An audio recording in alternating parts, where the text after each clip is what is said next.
Audio Jungle. Hello everyone, welcome back to World of Commerce classes. My name is Medhavi Mehra and I'll be teaching you +1 Economics. जैसे कि आप जानते हैं हमारे अभी तक के लेक्चर्स में हम अपने पिछले 3 चैप्टर्स इकोनॉमिक्स के फर्स्ट 3 चैप्टर्स कवर कर चुके हैं. आज के लेक्चर में I am going to start with the chapter number 4 which is consumer equilibrium and indifference curve analysis. ठीक है, अभी तक हमने पहले 3 चैप्टर्स पूरे डिटेल में पूरे कंसेप्ट क्लैरिटी के साथ पूरे कर लिए हैं. आज के लेक्चर से हम शुरू करने लगे हैं अपना चैप्टर नंबर 4. ठीक है, चैप्टर नंबर 4 हमारा कंज्यूमर इक्विलिब्रियम से रिलेटेड है, लेकिन पिछले चैप्टर में हमने कंज्यूमर इक्विलिब्रियम इन यूटिलिटी एनालिसिस पढ़ा था. ठीक है ना, लेकिन इस चैप्टर से हम शुरू करेंगे इंडिफरेंस कर्व्स एनालिसिस. ठीक है, कि आईसी क्या होता है, इंडिफरेंस कर्व क्या होती है, इंडिफरेंस कर्व क्या काम करती है, कंज्यूमर इक्विलिब्रियम इंडिफरेंट कर्व से कैसे निकलता है. ठीक है, तो चलिए आज का लेक्चर शुरू करते हैं. IC indifference curve. Indifference curve सबसे पहले तो बात आती है, चैप्टर का नाम है consumer equilibrium and indifference curve analysis. Main बात ये आती है आईसी है क्या, इंडिफरेंस कर्व होती क्या है.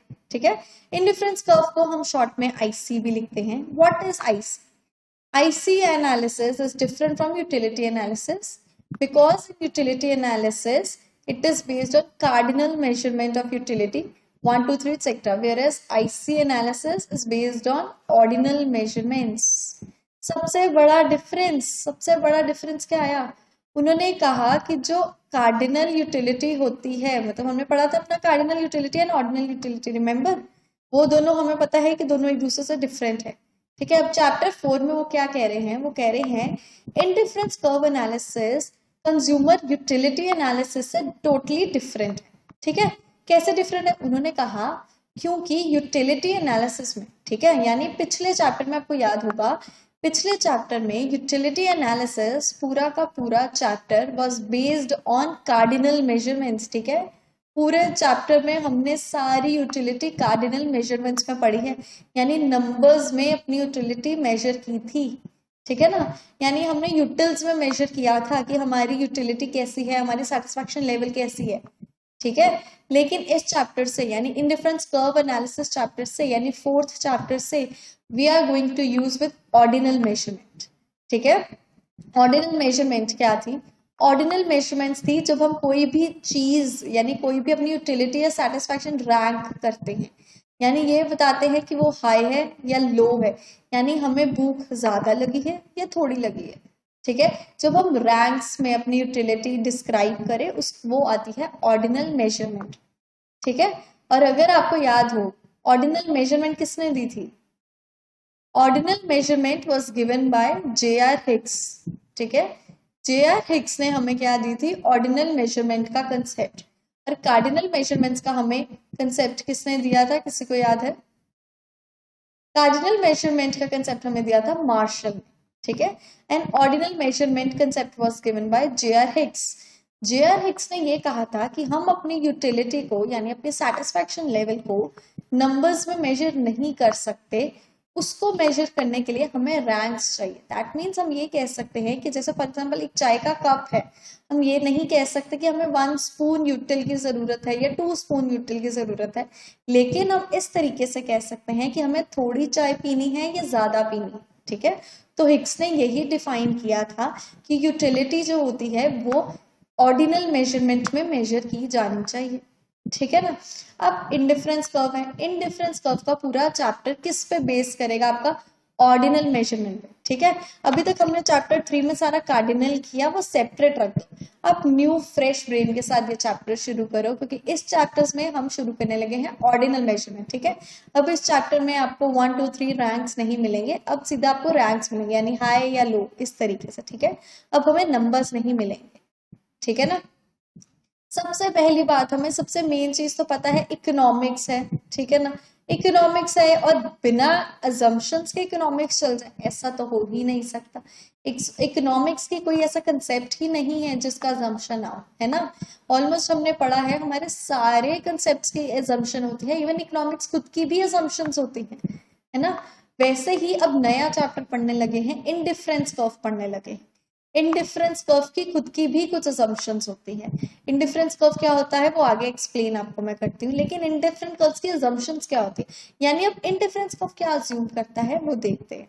ठीक है, money income of consumer is given and does not change.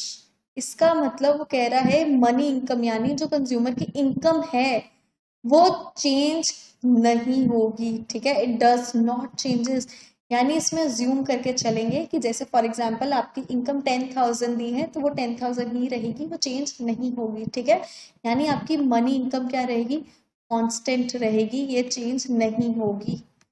ठीक है, पहली असम्पशन क्या है, money income of the consumer is given and does not change, यानी कंज्यूमर की इनकम आपको दी हुई है और वो चेंज नहीं होगी। ठीक है ना। Second is the consumer spend his income on such which can be substituted for each other। अब बात I what is substituted. Substitute का मतलब होता है जब किसी चीज के बदले हम दूसरी चीज ले लें जो उसका सब्सटीट्यूट हो। फॉर एग्जाम्पल आप लेट्स सपोज बाजार पेन लेने गए, आपको मन में था कि यार मैंने पार्कर का ही पेन लेना है, मैंने पार्कर का ही ब्लू पेन लेना है। ठीक है, लेकिन वो आपको मिला नहीं तो आपने किसी और कंपनी का ब्लू पेन ले लिया, दैट इज अ सब्सटीट्यूट, यानी उसकी जगह कुछ और ले लिया। ठीक है, जो उसको सब्सटीट्यूट कर सके। ठीक है, जैसे कि एक और एग्जांपल लेते हैं, जैसे कि हम कैफे में गए, ठीक है, आपने चाय कही पर चाय नहीं थी वहां पे, चाय खत्म हो गई थी तो आपने उसकी जगह कॉफी कह दी। तो what is coffee, coffee substitute of चाय, यानी चाय की जगह कॉफी पी ली। ठीक है, सब्सटीट्यूट ये होता है। वो क्या कह रहा है, वो कह रहा है कि कंज्यूमर उन गुड्स में स्पेंड करेगा, यानी उन चीजों में स्पेंड करेगा जिनकी सब्सटीट्यूट होती है, जिन गुड्स का सब्सटीट्यूट अवेलेबल होता है। ठीक है, यानी वही सारे गुड्स जिनको हम सब्सटीट्यूट कर सकते हैं अगर वो हमें ना मिले तो। ठीक है, जैसे कि एग्जांपल ली यहाँ पे उसने एप्पल्स एंड ऑरेंजेस की, फ्रूट्स ही हैं, सब्सटीट्यूट है। ठीक है ना, फॉर एग्जांपल पूजा में आपको एप्पल्स रखने, ठीक है, घर में हवन हो रहा है, अपने एप्पल्स लाने, आपको कहा गया कि एप्पल्स ले आओ, फ्रूट्स ले आओ। अब एप्पल नहीं मिले तो आप ऑरेंजेस ले आए। ठीक है, ऑरेंजेस क्या हुआ, ऑरेंजेस भी तो फ्रूट ही है, तो वो एप्पल के क्या हुए, सब्सटीट्यूट हुए। ठीक है ना, जब किसी चीज को हम रिप्लेस कर सकते हैं, उसका सब्सटीट्यूट मिलता है, तो वो चीजें एक दूसरे का सब्सटीट्यूट बन जाती हैं। ठीक है, third one, the consumers preference for the two goods is well defined, यानी कंज्यूमर वो दोनों गुड्स में किसको ज्यादा प्रेफरेंस देने वाला है या किसको कम प्रेफरेंस देने वाला है, ये वेल डिफाइंड होना चाहिए, यानी ये पहले से पता होना चाहिए, ये चेंज नहीं होगा। ठीक है, generally consumer intensity of desire for a good would increase when he has less of it. Likewise, his intensity of desire for a good would decrease when he has more of it. ये तो human nature है, ये तो हमारी nature है, हमें पता ही है। जब कोई चीज हमारे पास थोड़ी होती है, हमारे पास कम होती है, तो उसको पाने के लिए वो ज्यादा हमारे पास, उसका हमारे पास लालच ज्यादा होता है। ठीक है ना, जब कोई चीज कम हो हमारे पास, ठीक है, अमाउंट में बहुत कम हो या हो ही ना, तो उसको लेने की ग्रीड हम में ज्यादा होती है, हम जितनी हो सके उतनी ज्यादा वो चीज लेना चाहेंगे। लेकिन अगर कोई चीज आपके पास एक्सेस में हो, बहुत सारी है, ठीक है, तो उसको लेने की ग्रीड उतनी नहीं होती। ठीक है, फॉर एग्जाम्पल आप मार्केट गए, आपके पास घर में 10 पेन्स थे और लेट्स सपोज 5 पेंसिल्स थी। ठीक है, अब पेन ज्यादा, आप मार्केट गए, आपने देखा पेन्स, आपने सोचा नहीं यार पेन्स तो ऑलरेडी बहुत है, पेंसिल नहीं है तो ऐसा करता हूँ पेंसिल्स और ले लेता। ठीक है, ये क्या हुआ, ये हुई ग्रीड, कि आपके पास जो चीज ज्यादा थी उसकी आपको इतनी जरूरत नहीं थी, वेयर एज जो आपके पास कम थी उसको ज्यादा पाने की आपने कोशिश की। ठीक है, वो यही कह रहा है कि ये कंज्यूमर की प्रेफरेंस होनी चाहिए दो गुड्स में, वेल डिफाइंड होनी चाहिए। ठीक है, जर्नली क्या होता है कि कंज्यूमर के पास जो चीज कम होती है उसको पाने की इंटेंसिटी यानी उस पाने की डिजायर उसके पास ज्यादा होती है, वेयरएज जो चीज उसके पास कम होती है उसको पाने की उसके पास डिजायर ज्यादा होती है, और वेयरएज जो चीज उसके पास ज्यादा होती है यानी जिसकी क्वांटिटी ज्यादा होगी उसको पाने की डिजायर या इंटेंसिटी उसकी कम होगी। ठीक है, more of good always give more satisfaction to the consumer, ये तो हमें पता ही है। ठीक है, ये तो हम भी करते हैं। This is called monotonic preference for a good. क्या, वो कह रहा है ये तो हमारी बेसिक नेचर है हर ह्यूमन की कि हमें जितनी ज्यादा चीजें मिल जाए हम उतने ज्यादा सेटिस्फाई होते हैं, है ना। हमें जितना ज्यादा हो सके उतनी ज्यादा वो चीजें चाहिए ताकि हम बहुत सेटिस्फाई हो जाए, ठीक है ना। This is our nature, this is human nature कि जितना हो सके हमें उतना ज्यादा हर चीज चाहिए, ठीक है। इसको कहते हैं मोनोटोनिक प्रेफरेंस। मोनोटोनिक प्रेफरेंस का मतलब है कि हर चीज की हमें बहुत ज्यादा ग्रीड है, हमें हर चीज जितना हो सके उतना ज्यादा अमाउंट में चाहिए, उतनी ज्यादा नीड है उस चीज, ठीक है ना। More of good always give more satisfaction to the consumer, यानी जितनी ज्यादा गुड्स होंगे हमारे पास उतना ज्यादा हम सेटिस्फाई होंगे, ठीक है। This is known as monotonic preference, ठीक है। मोनोटोनिक प्रेफरेंस क्या थी कि जितनी ज्यादा हमारे पास गुड्स होंगे उतने ज्यादा हमें सेटिस्फैक्शन लेवल होगी, ठीक है ना। फिफ्थ क्या था, the consumer is rational, he always maximize his satisfaction, ठीक है। अब कंज्यूमर पागल तो है, ऑब्वियसली अगर वो स्पेंड कर रहा है, अपना पैसा खर्च रहा है, तो किस मोटिव से, इसी मोटिव से कि उसे सेटिस्फैक्शन बहुत ज्यादा मिलेगी, ठीक है ना। तो ये पॉइंट यही था कि कंज्यूमर रैशनल होना चाहिए, उसका हमेशा ये एम होना चाहिए कि वो जितना हो सके उतनी ज्यादा अपने सेटिस्फैक्शन को मैक्सिमाइज कर सके, यानी जितना हो सके उतना ज्यादा से बढ़ा सके, ठीक है। अब क्लियर है हमारी assumptions क्या थी, हमारी assumptions 5 assumptions थी हमारी आईसी एनालिसिस की। पहली थी मनी इनकम जो है वो कांस्टेंट होनी चाहिए, चेंज नहीं होनी चाहिए, यानी गिवन होनी चाहिए। दूसरा वाज कंज्यूमर उस चीजों में स्पेंड करे जिनका सब्स्टिट्यूट अवेलेबल हो मार्केट में, ठीक है। थर्ड वाज कि जितनी ज्यादा इंटेंसिटी होगी किसी चीज को पाने के लिए, दैट वाज कि जितना ज्यादा गुड अवेलेबल होगा उतनी कम इंटेंसिटी होगी, जितना कम गुड अवेलेबल होगा उतनी ज्यादा इंटेंसिटी होगी, ठीक है। फोर्थ वाज कि हमें हर चीज ज्यादा से ज्यादा चाहिए ताकि हम ज्यादा से ज्यादा सेटिस्फाई हो सके, ठीक है। जब ज्यादा से ज्यादा चीजें लेने के बाद हमारी ज्यादा सेटिस्फेक्शन बढ़े, इसको कहते हैं मोनोटोनिक प्रेफरेंस, ठीक है। एंड लास्ट पॉइंट वाज कि कंज्यूमर रैशनल होना चाहिए, यानी कंज्यूमर का मेन एम होना चाहिए कि वो अपने सेटिस्फेक्शन को मैक्सिमाइज करे, ठीक है ना। This was the 5 assumptions of IC analysis. Chapter करने से पहले 5 assumptions आपको पता होनी चाहिए कि आईसी कर्व में हम क्या 5 assumptions लेके चल रहे हैं, ठीक है ना। अब आता है इसमें आईसी और IS. IC is indifference curve and IS is indifference set, ठीक है। अब दोनों होते क्या हैं, एक्सप्लेनेशन आपको देती हूँ एक एग्जाम्पल के साथ कि इंडिफरेंस कर्व क्या होती है और इंडिफरेंस सेट क्या होती है, ठीक है। Consider a situation when a consumer is spending his given income across good A and good B, यानी ऐसा सोचो कि आप एक कंज्यूमर हो, आप अपनी इनकम दो गुड्स में डिस्ट्रीब्यूट कर रहे हो, एक गुड ए और एक गुड बी में, ठीक है। Let good A be apples and good B be oranges. उन्होंने कहा फॉर एग्जांपल आप कंज्यूमर हो, आपने दो गुड्स लेनी है, अपनी इनकम आप दो गुड्स में डिस्ट्रीब्यूट कर रहे हो, एक कर रहे हो गुड ए में, एक कर रहे हो गुड बी में। गुड ए है हमारा एप्पल्स और गुड बी है हमारा ऑरेंजेस, ठीक है। ये हमने क्यों लिया, क्योंकि हमारी अजम्पशन क्या थी, हमारी अजम्पशंस वाज कि हम पैसा हमेशा उधर ही खर्चेंगे जहां सब्सटीट्यूट्स अवेलेबल होंगी, ठीक है ना। तो हमने क्या किया, कंज्यूमर है, मैं अपनी बात करती हूँ कि ये मेरी बात हो रही है कि मैंने सोचा कि मैं अपनी इनकम दो चीजों में डिस्ट्रीब्यूट करूंगी, गुड ए में और गुड बी में, ठीक है, एप्पल्स और ऑरेंजेस में। तो मैंने क्या किया, मैंने अपनी प्रेफरेंस को एक टेबल में बना लिया कि मैं किन किन कॉम्बिनेशंस में फ्रूट्स खरीद सकती, ठीक है। मैंने अपने 4 कॉम्बिनेशंस बनाए, combination A B C and D. Combination A मैंने बनाया कि मैं एक एप्पल लूंगी और 10 ऑरेंजेस लूंगी, ठीक है। फिर मैंने सोचा कि यार ऐसा भी तो हो सकता है कि मैं 2 एप्पल्स ले लूं और 7 ऑरेंजेस लूं, ठीक है। नेक्स्ट मैंने बनाई कि क्यों ना मैं 3 एप्पल्स लूं और 5 ऑरेंजेस लूं, ठीक है ना। और लास्ट मैंने बनाई कि यार क्यों ना ऐसा करूं कि एप्पल्स और ऑरेंजेस दोनों इक्वल ले लूं, 4-4 दोनों ले लूं, ठीक है। व्हाट आर दीज, ये क्या है, ये मेरी कॉम्बिनेशंस है, ये मेरे डिजायर्ड कॉम्बिनेशंस है।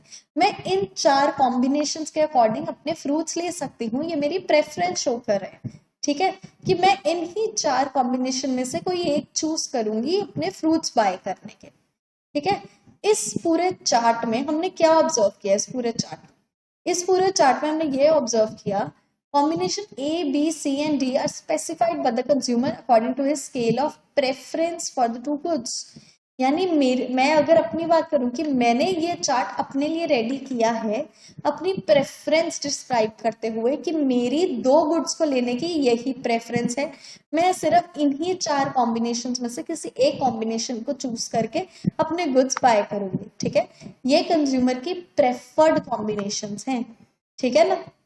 Second is each combination offers the same level of satisfaction to the consumer, so that combination A is equal to combination B is equal to combination C and is equal to combination D।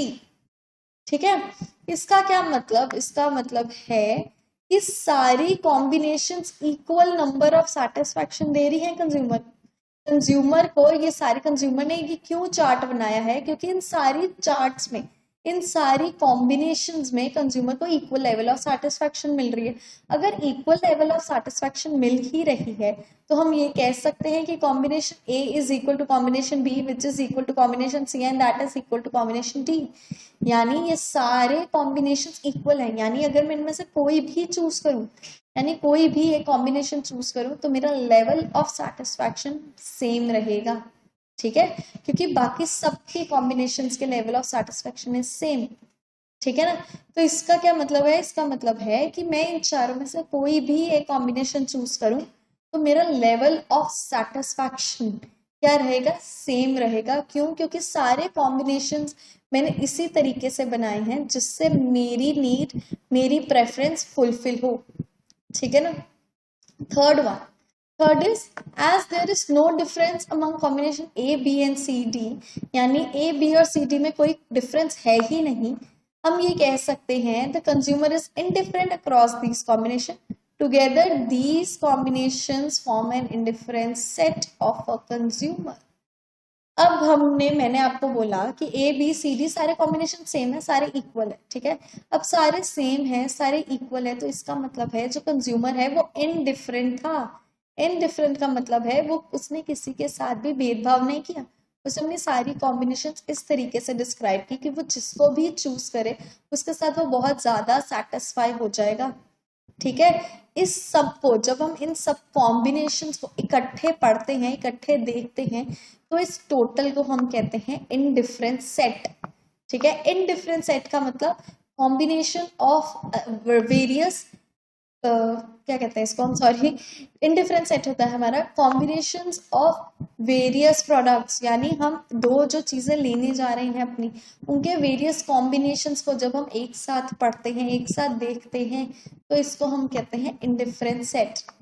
ठीक है, indifferent set क्या था, indifferent set was जब हम various combinations को एक साथ देखते हैं अपने दो गुड्स की, तो उसको हम कहते हैं इनडिफरेंट सेट। ठीक है, indifferent set is set of those combination of two goods which offers the consumer the same level of satisfaction।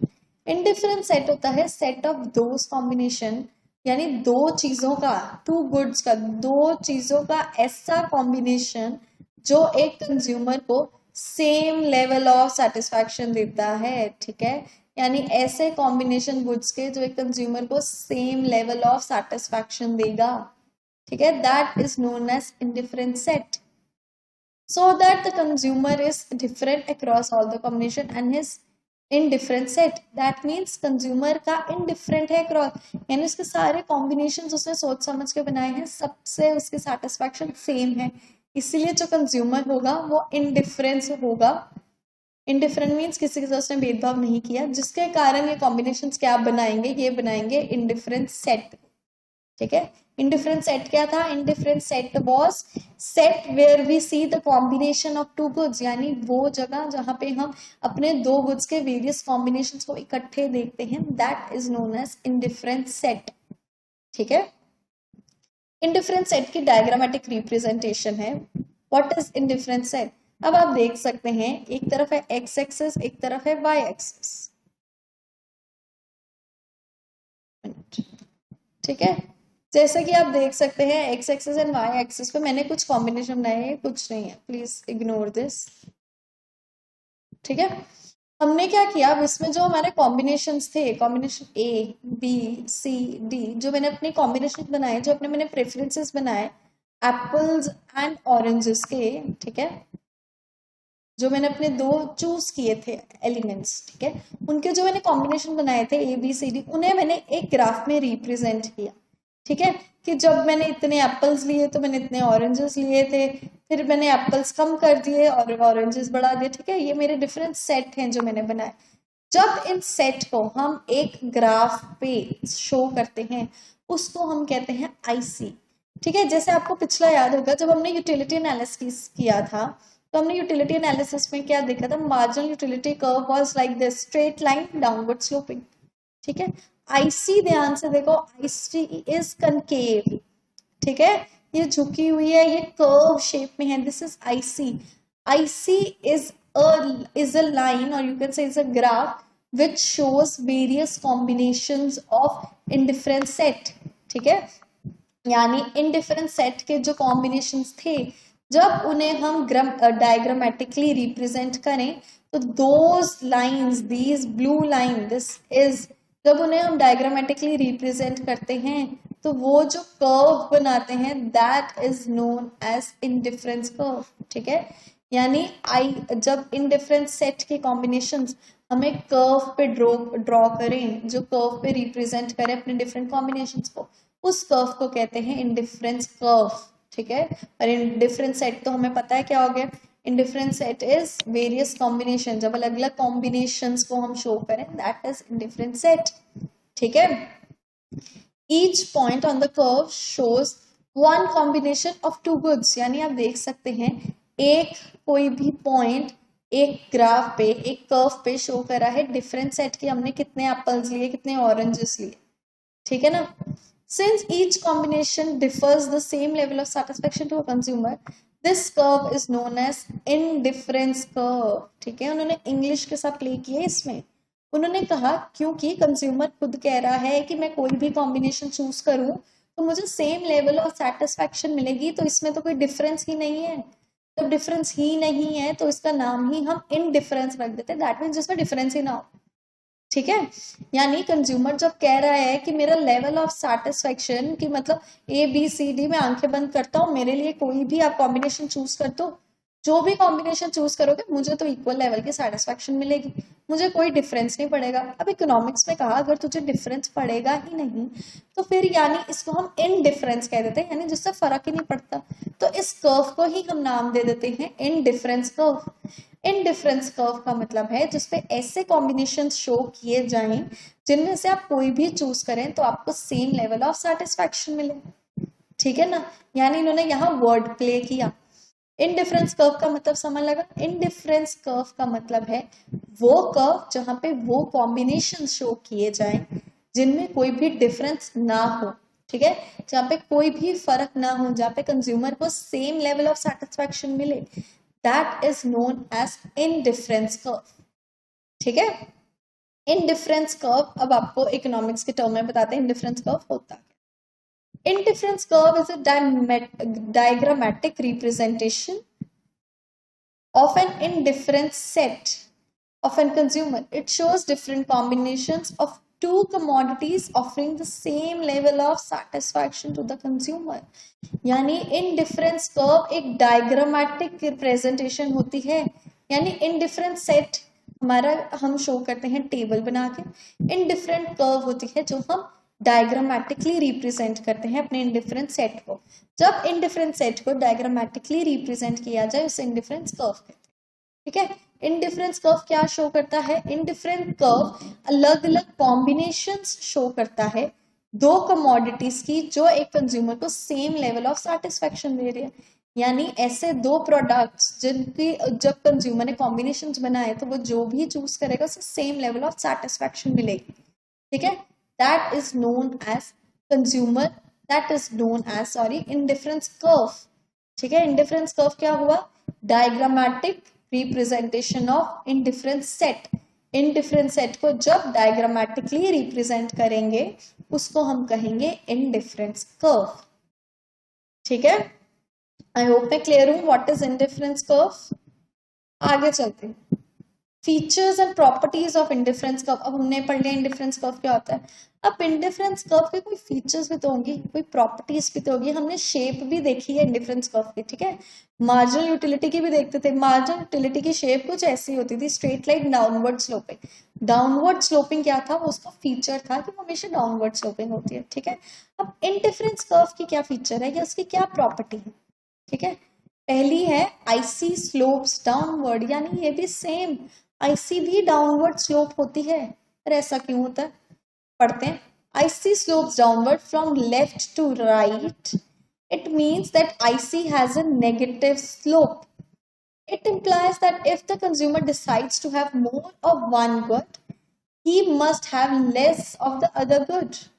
It is only then that the satisfaction level would remain constant at different points of IC. अच्छा, अब हमने बहुत सारी चीजें पढ़ ली। हमने पहले पढ़ा लेफ्ट टू राइट, फिर हमने पढ़ा नेगेटिव स्लोप, फिर हमने पढ़ा मोर ऑफ गुड, फिर हमने पढ़ा लेस ऑफ अदर, फिर हमने पढ़ा constant at different point of IC. अच्छा, बड़े सारे पॉइंट्स पढ़ लिए एक ही डेफिनेशन में।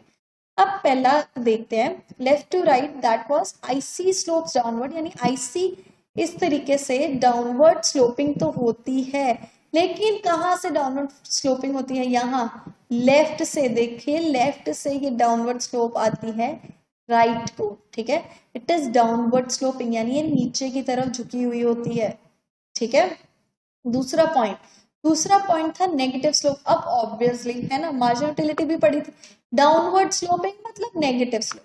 नेगेटिव स्लोप क्यों, क्योंकि अगर कोई चीज डिक्रीज हो रही है, ठीक है, नीचे की तरफ बेंड हो रही है, डिक्रीज हो रही है, यानी वो नेगेटिव स्लोप है ना, यानी IC is also negative slope. ये हमने दूसरा पॉइंट पढ़ा, ठीक है। थर्ड हमने पढ़ा, decide to have more of one good must less to the other. अब थर्ड और फोर्थ पॉइंट इकट्ठे हैं, ठीक है। अब हमने ये तो पढ़ा कि चलो भाई अच्छा, आईसी स्लोप डाउनवर्ड होती है, IC left to right downward sloping होती है, नेगेटिव स्लोप होती है, ठीक है। पर ऐसा क्यों होता है, अब भी क्वेश्चन तो यही है, ऐसा क्यों होता है। ये इसीलिए होता है क्योंकि हमने पढ़ा हम यहाँ पे दो कमोडिटीज लेके चलते हैं, ठीक है।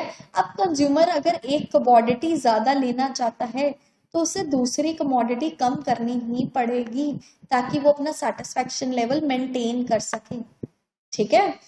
क्योंकि आपको अगर आप दो कमोडिटीज ले रहे हो, फॉर एग्जांपल आप चिप्स और चॉकलेट दोनों ले रहे हो, अगर आपने चिप्स ज्यादा लेने हैं तो आपको चॉकलेट कम करनी ही पड़ेगी। क्यों, क्योंकि एक तो इनकम लेवल कांस्टेंट है, ठीक है। इकोनॉमिक्स की सबसे पहली assumption इनकम लेवल ही कांस्टेंट है, तो आपको वैसे ही सेक्रीफाइस करना पड़ेगा।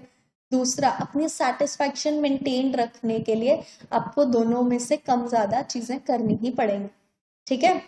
क्योंकि आईसी पे भी अगर हम एक चीज को इंक्रीज करते हैं तो दूसरी डिक्रीज करनी ही पड़ती है, और अगर हम एक चीज इंक्रीज करेंगे दूसरी डिक्रीज करेंगे तो जो आईसी होगी यानी इंडिफरेंस कर्व होगी वो डाउनवर्ड स्लोपिंग होगी ही, वो नीचे की तरफ ही झुकेगी, क्योंकि आप सब्सटीट्यूट कर रहे हो, ठीक है। जैसे कि यहाँ पे हम ले लेते हैं चिप्स और यहाँ पे हम वही ले लेते हैं चॉकलेट, ठीक है।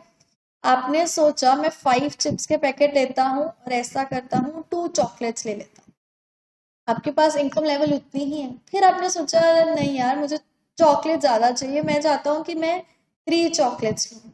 अब 3 चॉकलेट्स लेनी है पर इनकम लेवल तो उतने, तो सेक्रीफाइस कुछ तो करना पड़ेगा, तो आपने चिप्स का पैकेट एक दे दिया। This is what you are sacrificing one good for other, यानी एक गुड बढ़ाने के लिए जब आप दूसरा गुड कम करेंगे तो आईसी ऑटोमेटिकली डिक्रीज होगी, वो नीचे की तरफ स्लोप करती जाएगी, ठीक है ना। देन हमने पढ़ा it is only then that the satisfaction level would remain constant, ये तो हमने पढ़ लिया। क्योंकि सेटिस्फैक्शन लेवल हमने कांस्टेंट रखना है, इसीलिए हमें आईसी पे डिफरेंट पॉइंट्स इस तरीके से रखने पड़ेंगे कि हमारे सेटिस्फैक्शन लेवल कांस्टेंट रहे, यानी एक को बढ़ाने के लिए दूसरा कम करना ही पड़ेगा ताकि सेटिस्फैक्शन लेवल हमारा कांस्टेंट रहे, ठीक है। समझ लगे आईसी स्लोप्स डाउनवर्ड क्यों होती है। इसी डाउनवर्ड स्लोपिंग इसीलिए होती है क्योंकि अब जब हम एक गुड इंक्रीज करते हैं तो दूसरा गुड हमें डिक्रीज करना ही पड़ता है, ठीक है ना। This is why IC slopes downward, इसीलिए क्या होता है आईसी डाउनवर्ड स्लोपिंग होती है, ठीक है। At point A on the IC the consumer has 5 oranges, ये देखिए मैंने आपके लिए ग्राफ बनाया हुआ है, इसमें आप देख सकते हैं इसमें क्या है, हमने एक्स एक्सेस और वाई एक्सेस जो हमारा पिछला टेबल था इंडिफरेंट सेट था उसी को मैंने डायग्रामेटिकली रिप्रेजेंट किया है। यानी यहाँ पे जब उसने ऑरेंजेस लिए 5 ऑरेंजेस लिए तो वो 2 एप्पल्स ले रहा था, ठीक है। फिर उसने 3 ऑरेंजेस लिए तो वो 3 एप्पल्स ले रहा था, ठीक है ना। फिर उसने 2 ऑरेंजेस किए तो वो 4 एप्पल्स ले पा रहा था। और फिर जो उसने 1 ऑरेंजेस लिए 1 ऑरेंज लिया तो वो 5 एप्पल्स ले पा रहा था, ठीक है ना। अब यहाँ पे आप ध्यान से देखिए, इससे इस डायग्राम में हमने ऑब्जर्व क्या किया, point A on the IC the consumer has 5 oranges and 2 apples. वो तो क्लियर है, हम देख सकते हैं कि पॉइंट ए पे कंज्यूमर 5 ऑरेंजेस ले रहा है और 2 एप्पल्स ले रहा है, ठीक है। Moving from A to B he has 3 apples and 3 oranges. यानी ए से बी पे जब वो गया, ठीक है, तो आपने देखा ए से बी जाने पे बी पे उसने क्या किया, बी पे वो अब 3 ऑरेंजेस ले रहा है और 3 एप्पल्स ले रहा है। यानी उसने ऑरेंजेस का लेवल डिक्रीज किया है जिससे एप्पल्स का लेवल इंक्रीज हुआ, है ना। क्योंकि उसने, आप देख सकते हैं 5 से 3 पे आ गया, यानी 2 ऑरेंजेस दे दिए उसने, गिव अप कर दी, ठीक है। When the consumer moves from point A to B, he has 3 apples instead of 2, ठीक है।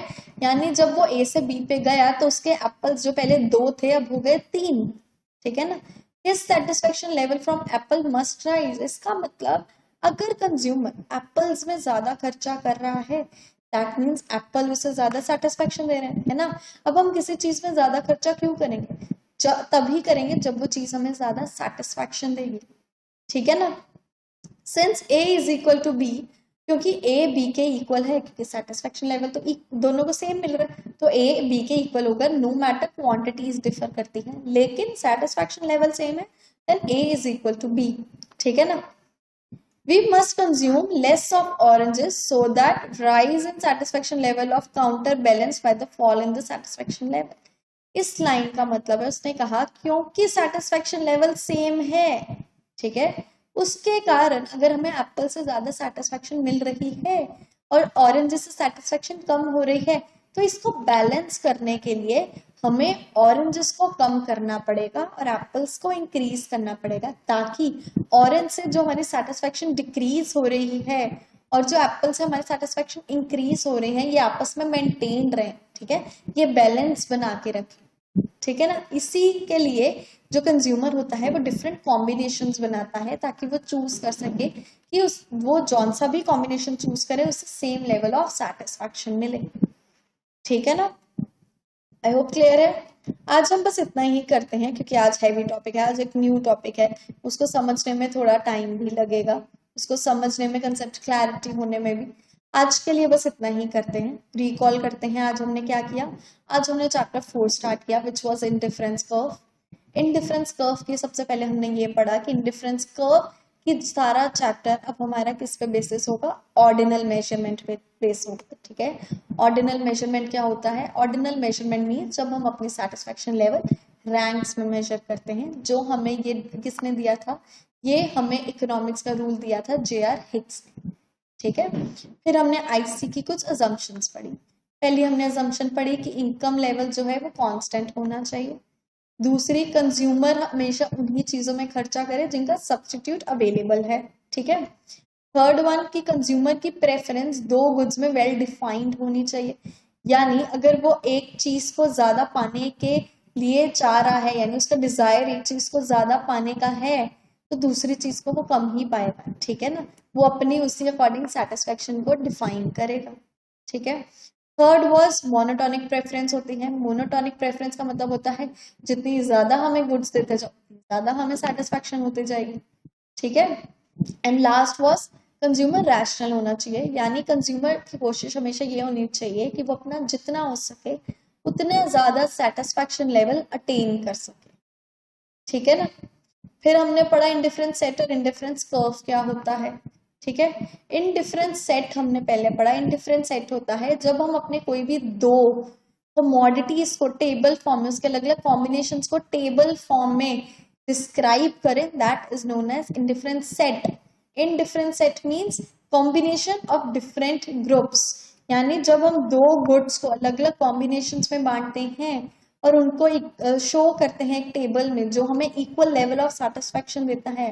दैट मीन जब दो गुड्स के हम अलग अलग कॉम्बिनेशंस बनाते हैं और वो सारे कॉम्बिनेशंस हमें इक्वल लेवल ऑफ सेटिस्फैक्शन देते हैं, उसको हम कहते हैं इनडिफरेंट सेट। ठीक है, इनडिफरेंट सेट की हमने कुछ ऑब्जर्वेशंस देखी थी। उसके बाद हमने देखा इनडिफरेंट सेट के डायग्रामेटिकली रिप्रेजेंटेशन। डायग्रामेटिक रिप्रेजेंटेशन देखने के बाद हमें पता लगा कि जब इनडिफरेंट सेट को डायग्रामेटिकली रिप्रेजेंट किया जाए तो वो बन जाता है आईसी कर्व। ठीक है, आईसी कर्व होती है इनडिफरेंट सेट का डायग्रामेटिक रिप्रेजेंटेशन, जो उन्हीं सब कॉम्बिनेशंस को डायग्रामेटिकली रिप्रेजेंट करती है जो कि दो गुड्स के होते हैं जो same level of satisfaction consumer को देते हैं। ठीक है, फिर हमने पढ़े आईसी के फीचर्स। पढ़े नहीं, पढ़ा, एक ही फीचर पढ़ा आज, क्योंकि एक ही फीचर हम करेंगे। एक फीचर जो हमने पढ़ा which was IC slopes downward, की आईसी डाउनवर्ड स्लोपिंग होती है। ऐसा क्यों होता है? ऐसा इसीलिए होता है क्योंकि अगर हम अपनी एक कमोडिटी इंक्रीज करेंगे तो हमें दूसरी कमोडिटी डिक्रीज करनी ही पड़ेगी ताकि हम अपना सेटिस्फैक्शन लेवल कांस्टेंट रख सकें। ठीक है, जिस कारण क्या होता है, जिस कारण हमारी IC left to right downward sloping होती है और नेगेटिव स्लोप होती है। क्यों नेगेटिव? क्योंकि वो डाउनवर्ड स्लोप करती है। ठीक है ना, आई होप मैं क्लियर हूं। आज हमने क्या किया, फिर हमने उसकी डायग्राम को थोड़ा सा ऑब्जर्व किया। ठीक है, this is what we have done today so far. Chapter 4 के इंट्रो में आज हमने क्या किया? ठीक है, आज हमने एक उसका फीचर पढ़ा। नेक्स्ट लेक्चर में हम उसके आगे फीचर्स पढ़ेंगे, कुछ आगे कंसेप्ट्स पढ़ेंगे, कुछ आगे बेसिस करेंगे। ठीक है, I hope I am clear with it, and if you have any doubt please ask in the comment section and please do like and subscribe. Thank you.